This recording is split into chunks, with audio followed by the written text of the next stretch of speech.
Drinking too little grape juice can lead to a rare vitamin deficiency known as riboflavin deficiency.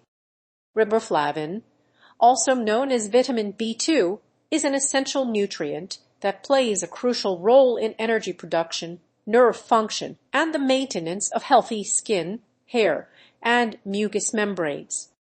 Grape juice is one of the richest sources of riboflavin, with just a small serving providing approximately 20–30% of the daily recommended intake. When consumed regularly, grape juice helps maintain optimal levels of this vitamin in the body.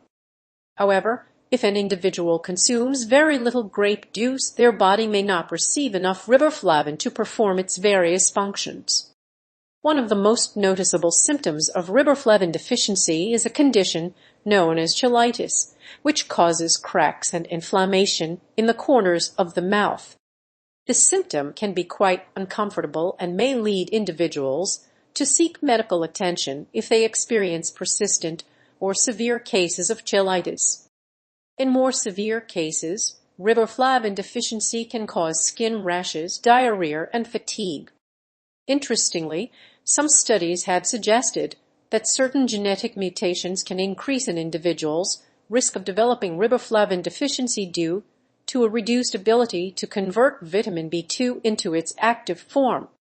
This highlights the importance of consuming grape juice regularly, particularly for individuals with these genetic predispositions. While it may seem surprising, drinking too little grape juice is not the only factor that contributes to riboflavin deficiency. Other factors, such as poor diet, digestive issues, and certain medical conditions can also increase an individual's risk of developing this deficiency. Fortunately, incorporating grape juice into one's diet can help mitigate the risks associated with riboflavin deficiency.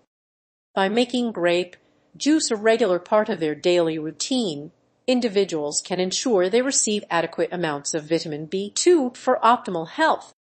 It is worth noting that while drinking too little grape juice is not typically a concern for healthy adults, certain groups, such as pregnant women, breastfeeding mothers, and older adults, may be at higher risk of developing riboflavin deficiency.